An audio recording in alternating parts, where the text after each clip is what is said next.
Well, it's exciting to be here, and it's exciting to play another Grand Slam. I'm happy to be here in Australia. I always played very well. I'm looking forward to start it, and hopefully I can play my best tennis.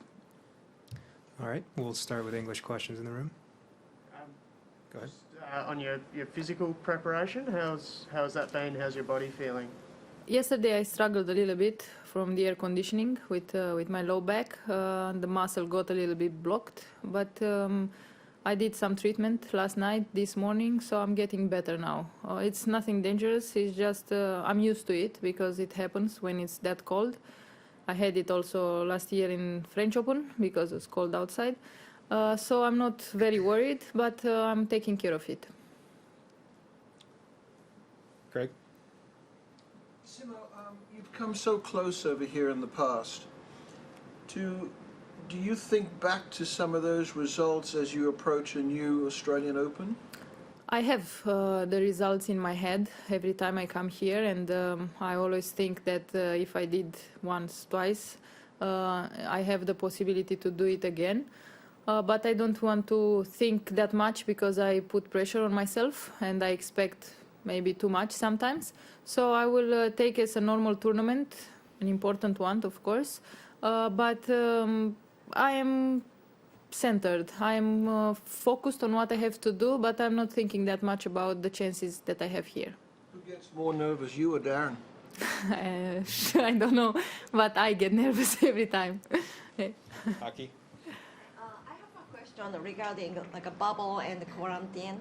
So like in the French Open, you have to stay in a bubble and you're not allowed to go outside. But here you have to do 2 weeks quarantine, but after that you have a freedom and you can go shopping or restaurant or wherever. So which one do you prefer? Oh, it's a tough question because it's also tough to stay 14 days in quarantine. It's very tough, trust me. But also to be in the bubble every day, it's not easy because you cannot get out of the hotel, and at one point you get exhausted of the room, of the tennis courts, and you need to see people, you need to see something else.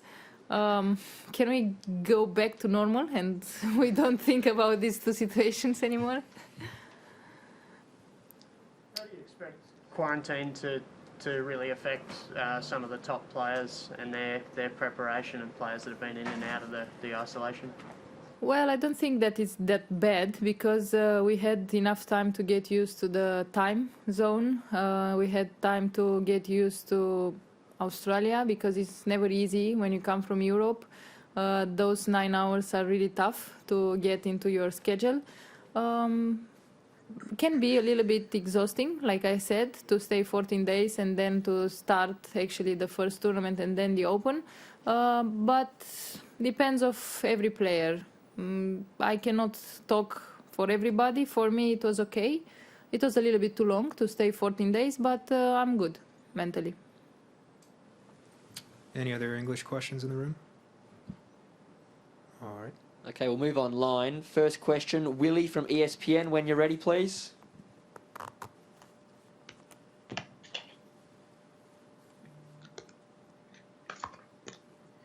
Yes, hi, Simona. Hello. Can you describe what has been most challenging for you personally over the year of the pandemic?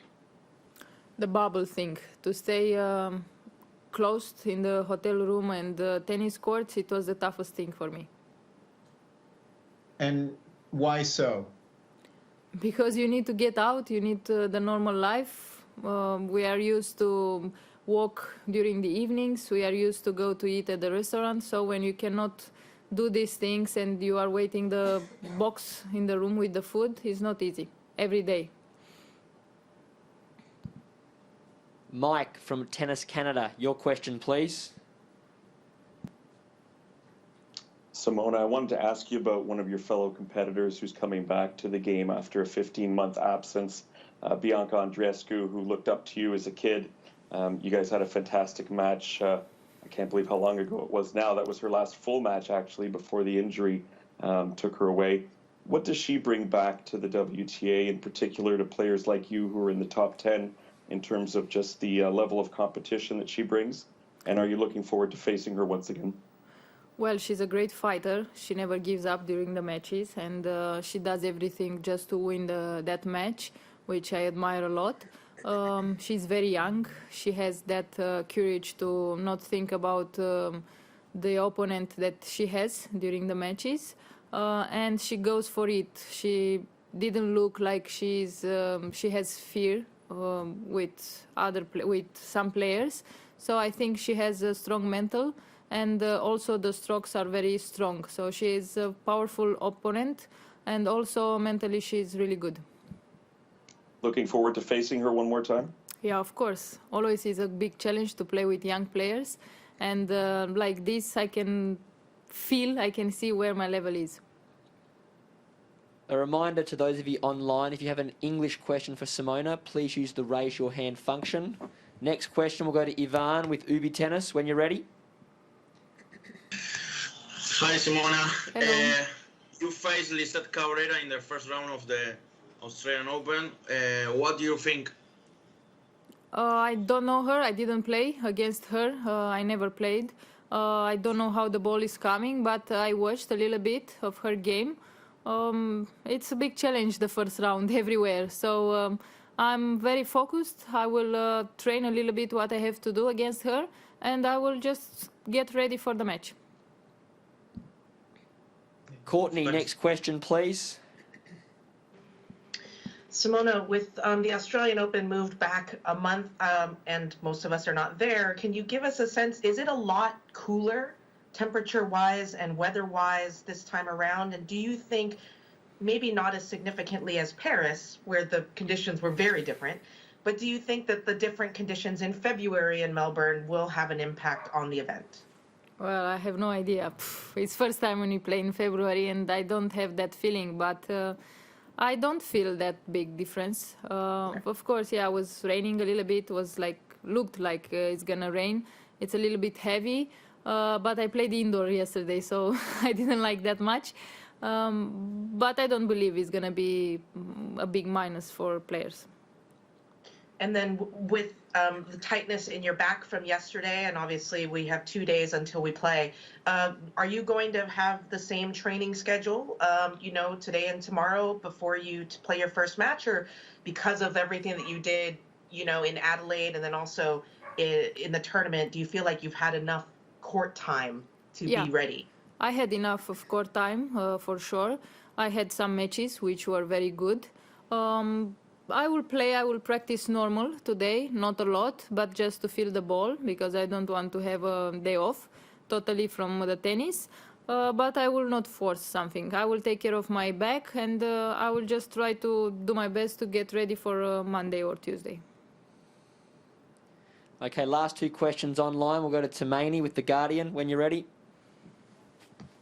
Hi, Simona. Hello. You've talked recently about how you were in the top 10 for so many years, since 2013. And I wondered, that's obviously a very difficult thing to do.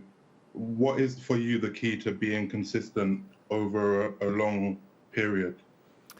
Well, I think I've been very focused on my job, because I call it a job.